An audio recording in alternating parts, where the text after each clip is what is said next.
Hello and welcome back to Film Smart. In this episode we're going to discuss the Fantastic Four trailer which was released about 2 weeks ago.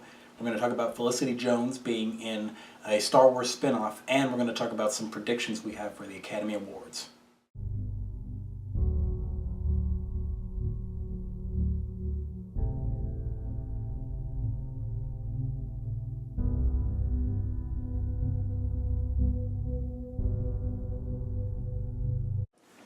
Okay, Josh, so we're just going to go over this real quick because this is older news, but what did you think about the Fantastic Four trailer? I thought it was great. It was definitely different than I thought it was going to look since people were so heavily comparing it to Chronicle, or at least Simon Kinberg. Yeah, people were trying to make you feel like it was found footage. I didn't get that thing in it. That was kind of a turnoff, but then once you see the trailer, you're completely fine because it's not literally somebody recording the Fantastic Four flying. Yeah. But, I mean, it worked for Chronicle, but I don't think it would work for this. And I like how, I like all the whole different idea of them going to another dimension. And yeah, that's good. that, like, it's so fresh. Yeah, and you can see that Dr. Doom is probably with them because it's like 5 people walking into those pods. And then I love that scene when they're climbing up the mountain with the music. Yeah. Really cool. Johnny Storm, when he turns into the Human Torch, is great. Oh, and Sue, you see her in her force field. Yeah. Ooh, it's gonna be I cool. think that when that city and you see the force field, I think that's her. Yeah. Some people are saying they think it's like a bomb or something going off. I'm like, that looks like our force field. Yeah. But Mr. Fantastic, when he's stretching his arm, that was kind of cool to see that. I was like, what's that all around? Yeah. They look like spikes or something almost. I don't even know what that is. And it was kind of cool to see that his suit was stretching with him. Mm-hmm. And those seem like early versions of it. Well, that's interesting. And then we saw a little bit of the thing. He was naked. I remember when they were standing at the end. Yeah, he was. Yeah. And when he hatches from that little thing, it's like, yeah, that was weird. It's like, what is that? And then we see Dr. Doom when he's walking in the hallway, and you see the flash, which makes me think he's going to have like some electricity powers or something. as long as they do him justice. Yeah, he needs to be cooler than last time. Oh God, it's lame. And it's cool that they have that Easter egg in the trailer. What was it? The coordinates, and if you put them in, it's Oh, Latveria. Yeah. So yeah, there's a lot of exciting things in this. I'm really excited. I'm more excited for Fantastic Four than Ant-Man. So I can't wait till this comes out. Me too. Silver Surfer. We'll keep you updated on when our reactions on the next couple of trailers. I would expect another trailer to come out around probably April or May. Maybe earlier, I don't know. But I would expect no later than May for another trailer around Avengers when that comes out, I think. They'll probably show something soon. Because I know we're getting another Star Wars trailer when Avengers comes out. Oh. So, I don't know if that's confirmed, but I think it's pretty well rumored that if May movie comes out in December, they're both Disney. Makes sense. And that brings us to our next topic. Felicity Jones is apparently going to be in the lead in the next Star Wars spinoff, which is interesting because a lot of people are speculating that's going to be about Boba Fett and the Bounty Hunters. So maybe Boba Fett will play a smaller role than we thought, and she'll be a bigger role. Obviously, she's a great actress, just nominated for an Oscar for Theory of Everything. She's not going to win, but she. Yeah. That's good news, bringing in more talent. I'm just imagining. I was for some reason I think about it. I feel like she was in the cast for this Star Wars movie. I don't know. I feel like her name was announced, but I think maybe it was Daisy or Daisy Ridley. Yeah, I don't know, but she kind of fits in with that crew, the British girl, Daisy Ridley and somebody else I can't remember, but yeah. But yeah, this is good news. It's interesting to see what they'll do with the Bounty Hunter, and it's good to hear that they're going to have a lead. And I don't think they said female lead. I think they just said the lead. So which is a Star Wars movie led by a female. That's interesting. That's good for action and superhero and everything in general. If that movie does well, then we're going to see, Wonder Woman 3 and Miss Marvel 4. So that's good. And then our next topic. We have the Academy Award predictions. Now, we know the Academy Awards came out on January 15th. I was mostly disappointed by them, to tell you the truth. Yeah, me too. Because, and I wasn't as mad about the Selma thing. I was mad that Ava DuVernay wasn't nominated for Best Director, because I saw that Morton Tilden was for the BBC film. It's not a BBC film. The Imitation Game. It basically is a BBC TV movie. Like, it's good, but it's not. nothing about that movie was, oh my goodness, until the last 20 minutes, because it's kind of dealing with his spiral downward with the way the government treated. And I think Imitation Game is a very important story like Selma that I think needs to be addressed. And I don't mind it being nominated for Best Picture as much as I do for Best Director or writing. I don't know why the script, like, why wasn't Gillian Flynn nominated for Gone Girl? It's just, it doesn't add up. Something about it does not add up. Like, there's, the lack of diversity is not just race, but also, like, no females were nominated for directing or writing, when a female like Gillian Flynn was very much deserving of that nomination, far more than the writer for Imitation Game. Because a lot of people have said in the Imitation Game, a big problem with the movie is that it kind of glosses over things. Like, I never really completely understood the enigma or the code or everything. I kind of got what it was saying, but I didn't. Like Interstellar, it was giving me all this confusing things, but I got it. Yeah. Like, I understood what it was saying about relativity and everything. I got it. It wasn't that hard to understand. Imitation Game, on the other hand, it's like, what? I don't know. What are they doing again?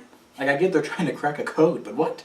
Like, it could have gotten deeper into it. Like, I understood what was happening on the surface, but they never let me go a little deeper to see what was happening at all. So I just, okay. Like, I kind of walked out of that movie going, it was okay. Yeah, it's interesting that it's in the Best Picture. Yeah, just, I don't know. The ending, I think, is what made it Best Picture nominee, because he was gay, and England treated gays terribly then, and it kind of destroyed him. And, you know, he killed himself because he was a big fan of Snow White by eating a poisoned apple, which I thought would have been an interesting thing to mention in the movie. I don't know, just, yeah, it didn't. I don't even. It's interesting. Yeah, I don't know why they didn't mention that, but or show it or anything. But yeah, it was weird. Keira Knightley being nominated. Okay, it's nothing about her in that film. She was nominated because there weren't that many females to nominate this year. So let's nominate her, because outside of Rosamund Pike, Julianne Moore, Reese Witherspoon, Emma Stone, it wasn't a heated race. I mean, maybe you could have nominated Gugu and Baccarat or Belle or something, but beyond that, it was just not. That's funny. She's in a movie Beyond the Lights. But anyway. But beyond that, it's like, okay. It's just let's nominate. Oh, and Felicity Jones. But outside of those five, really, Keira Knightley, what? Just nothing about her in that film impressed me. I watched it and said she played her part. That's what she did. Nothing about it was Oscar worthy. Keira Knightley. But yeah, I don't know. That whole movie was just kind of. I wasn't disappointed because I wasn't expecting much, because I had no desire to watch it, and I watched it and I was like, okay. Like, I don't know. Boyhood, Birdman, Gone Girl, which is nominated for Best Picture, Selma, Whiplash. They all kind of. I really loved those movies. Those really internalized with me. Imitation Game didn't do anything for me. So, but whatever. I guess to each their own. Some people really like it, I guess. Benedict Cumberbatch was good, and I think he deserved maybe a nomination. I'm still kind of going over, did he? I don't know. I guess. Yeah. Whatever. He was going to get one way or another. So what are your thoughts, and what are your gripes with it, if you have any? Well, I haven't seen all of them. Like, I haven't seen Birdman, and everybody loves that one so much, so can't really say whether or not it belongs in there, but I loved Boyhood, just because it was such a cool look into, like, I don't know, it was such a cool look into actually seeing actors grow old. Yeah, it was really. And I love Patricia Arquette. Oh yeah, she's gonna win. And that whole section where it was the abuse, like the dad was abusing her. Oh yeah. I don't know. That really, like, I don't know. I really felt for that whole family and everything. And even though the movie overall wasn't like amazing, I think it was just like a big achievement. Well, because they had all these years, and that's achievement in itself to do that for 12 years and have everybody stay alive and do things and everything. Not that they were old or anything, but still, to have everything be okay and for it to all work out, and then for it also to be an excellent film, which is a whole nother achievement. It's just, that's crazy. That's something that Imitation Game doesn't have. I keep going back to Imitation Game. That's a movie that probably took, 2-3 years maybe, and nothing about it was extraordinary. So, I don't know, but to me, Birdman's an achievement. Because I know it's not exactly all one shot, there were cuts, but they were really good at making you not notice it. And it was so amazing how they filmed it, and the acting, the performances they got out of that. And then Whiplash, Whiplash ended up being my second favorite film of the year. Like I just is in my top 3. So I mean, I loved that movie. Boyhood, obviously, I loved. Selma, excellent. I think again, Ava DuVernay, another example of women not being represented, not nominated for directing. Gillian Flynn and Ava DuVernay have been robbed this year from Morton Tilden and the writer of Imitation Game, who, by the way, did a good job. But this is the Oscars. You're supposed to do an excellent job. And neither of them did that. Ava DuVernay did it. Gillian Flynn did it.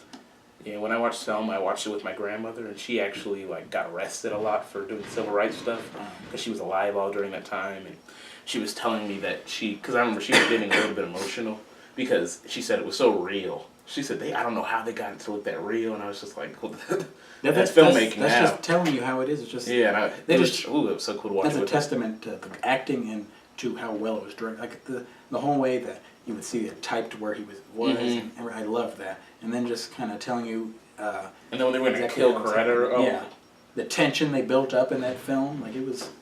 Sometimes you felt like you were watching an action movie. Like it was really building. That movie was great. So honestly, for my what I would say for the Best Picture nominees, what's going to win is either Birdman or Boyhood.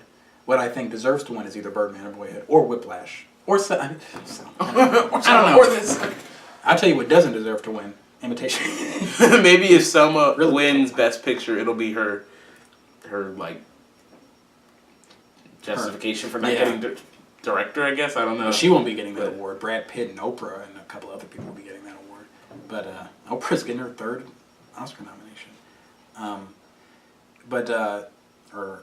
It's her 3rd. But and then let's get into the acting thing. See, the problem I had with the Best Actor thing is Steve Carell. I thought he was excellent in Foxcatcher. However, I think he should have been nominated for Best Supporting Actor. Because when you watch that movie, you can tell that this is Channing Tatum's movie.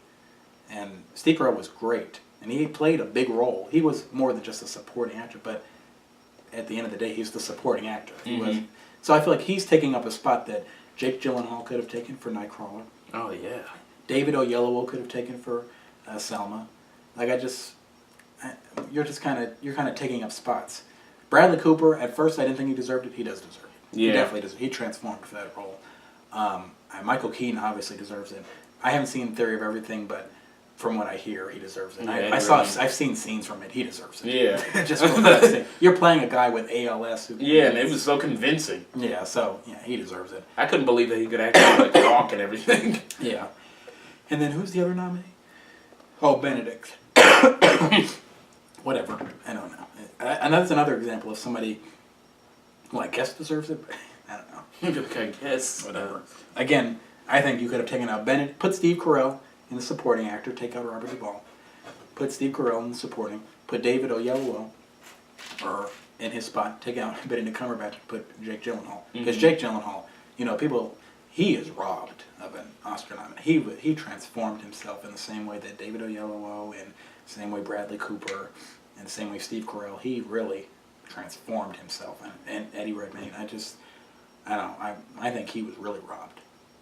And I also, back to the Best Picture real quick. I don't know why Gone Girl is being so unrepresented. Yeah, you're right. Yeah, only Rosamund Pike is the only thing get nomination. No Gillian Flynn. No David Fincher. I can whatever, but I thought for sure Gone Girl was going to get a Best Picture nomination. You can nominate 10 movies. I'm not saying you have to nominate all of 10, but I always kind of feel like it's douchey. Yeah, we can nominate 10, but we're going to nominate 8 or 7 or 9. And you put the Imitation Game in there. And then you put the Imitation Game. And also American Sniper. Although I think Bradley Cooper did an excellent job, nothing about that movie deserved to be nominated for Best Picture. That's not in my opinion. It was a good movie, but it's the weak link of the Best Picture nominees. Although I think Imitation Game is a weaker link. So I liked American Sniper better than Imitation Game. And then the Best Actress in a Leading Role, obviously Julianne Moore's going to get it. But if she wasn't going to get it, Rosamund Pike would probably get it. If Rosamund Pike didn't get it, Reese Witherspoon would get it. Oh, she was so good. And then once you get below that, whatever. I mean, Felicity Jones, but I don't think she's more deserving, probably, than Julianne Moore or Rosamund Pike. And who's the other nominee? Oh, Marion Cotillard for 2 Days, 1 Night. I want to see that. I haven't seen it. That's a French film, so, subtitles, but that'll be her. That's her second. She won last time she was nominated, so that was like 2008. But yeah, it's good to see a foreign a foreign film getting acting nomination. That's kind of good because apparently she's very well deserving of it. And it's kind of showing that the Academy can't find enough American or British actresses, so they go find one from a foreign film because usually a lot of times they overlook foreign actors. You know, it's just kind of let's nominate as many Americans and British people as we can. Because if you notice, it's always Americans and British people getting nominated. Like it's outside of North America and England, people don't really get represented. So it's a big surprise when a guy like Alfonso Cuarón or Ang Lee, as far as directors, or people like Marion Cotillard get noticed, or Roberto Benigni. What's happened to him? And then, so actors in a supporting role, we have, you know, Mark Ruffalo, very deserving. Edward Norton, very deserving for Foxcatcher and Birdman. J.K. Simmons, who's going to win. I saw him in Whiplash. Oh, he was intense. He was great. And I think the supporting actor nomination, I have no problem with any of the nominations, except maybe Robert Duvall. Although, I have to say, I haven't seen The Judge, so I'm just kind of judging from the outside. That's not. The only problem I have is I think Steve Carell should have been in the supporting. Because I think everybody in here really deserves it, pretty much. And then we have Ethan Hawke for Boyhood, who's really good, too. And then supporting actress, we have Patricia Arquette, who'll probably win. Emma Stone, who, if Patricia Arquette doesn't win, it's going to be Emma Stone. Meryl Streep for Into the Woods. A lot of people are complaining about her being nominated. I thought she was really good in that role. So I didn't have a problem with her being nominated as much. And also, it's, again, there's not that many people to nominate, so you're not going to give it to Emily Blunt for that. She didn't give a better performance than Meryl. And then, the scene I noticed when Meryl deserved it is when she was singing "Don't You Know What's Out There in the World" or whatever. "Stay With Me," I think is the name of the song. That's when you're combining the singing and the talking. Like, it was really well. And then Laura Dern, which I heard was a surprise for a lot of people. Yeah, she was really good. To get nominated. I actually, since I watched Wild, I went and watched her HBO series Enlightened. I just started it yesterday. She's really good in that too. Really? It It's was funny, really her sad. dad just got nominated last year. Bruce Dern for Nebraska. Another excellent film. And then Keira Knightley, so whatever. Lost control. She's the last one that's going to win. Meryl Streep deserves it far more than her. And then the Grand Budapest Hotel I haven't addressed. That's got 9 nominations, which was surprising because it was a movie that came out in March. And Wes Anderson doesn't always get a lot of notice. And I think he deserved his directing nomination. So I was happy to see him get a directing nomination because after doing Royal Tenenbaums, Fantastic Mr. Fox, Moonrise Kingdom, I mean, he's deserving of this nomination. So I think this is kind of a body of work nomination too. Because the movie was great, but I think I was kind of like, yeah, we kind of owe you one, so let's give you you made a really good movie this year. We can't afford to overlook you anymore, so we have to nominate you. Bennett Miller, I have no problem with him being nominated for director. I thought one of the strengths of Foxcatcher was the directing. Outside of the acting, the directing, like Selma. Those are its 2 strengths for both of them, I think, were acting and directing. I really liked the direction because it was a really slow, tense, and then burn, at the end of it. And then we have Morton Tildum for Imitation Game. Oh, whatever. And then a couple other people, I'm forgetting, I want to say Clint Eastwood, but I know he's not nominated for American Sniper. And was it the director of, forgetting what the movie is. There was Morton Tildum. Oh, yeah, how did I forget? Richard Linklater for Boyhood. Alejandro Inarritu for Birdman. What a name. Again, it's between Birdman and Boyhood for this one, pretty much. And I expect it'll probably... Here's what I say. I'm saying, I think Birdman needs to win Director or Best Picture, and Boyhood needs to win Director or Best Picture. One of them, I don't know which one deserves one more, but I think it would be a shame if Boyhood won both, or Birdman won both, because I think they both deserve one of those awards. I think Boyhood, deserves Director. And I think Birdman deserves Picture, I think. That's because just the whole directing for 12 years, getting this all together, having this all planned out, I think that's just, that you can't overlook that. And then Birdman, I think as a picture as a whole is a better movie. So I think that should win that. if I had to pick. And then, real quick, we wouldn't usually talk about animated film, but there was some BS in there. the Lego Movie not getting nominated. And the Box Trolls. Yeah, the Box Troll. How was the box? Really, Academy? I'm not mad about the Song of the Sea or the Tale of Princess, whatever, because apparently they're pretty good, but they're like anime. And then you have Big Hero 6, which I hear deserves, and How to Train Your Dragon 2 definitely deserves, because I loved it. I think that was the second best. But Lego Movie not getting nominated, and the Box Trolls. Yeah. A lot of people were predicting that Lego Movie would win. So for it to not even be nominated is ridiculous, especially since it won big at the Annie Award. I mean, How to Train Your Dragon won, but the Best Picture. But Lego Movie got some one writing and stuff. And it was just like, what? That was not just a good animated movie. That was an excellent movie. It was kind of one of those ones like Up. They got nominated for Best Picture. Easily won animated feature, because if you're going to be nominated for Best Picture, that must mean that you're the best animated feature. That you can't nominate Toy Story 3 for Best Picture and then say, well, I kind of think Despicable Me was a better movie. No, yeah, that's not how that works. Okay, so yeah, as soon as you see, it's kind of sad, because if an animated movie is nominated for Best Picture, you know automatically who's going to win the Best Animated Feature. There's no way that another one will win over it. Not possible.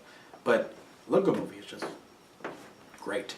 And I think movies that were robbed of Best Picture nominees, like that was robbed of animated, Gone Girl, like I said, I think a case could have been made for X-Men Days of Future Past. Thank you. Oh, thank you. That was way too good of a movie to be overlooked. I think one of the best, only gets special effects. one of the best superhero movies in a long time.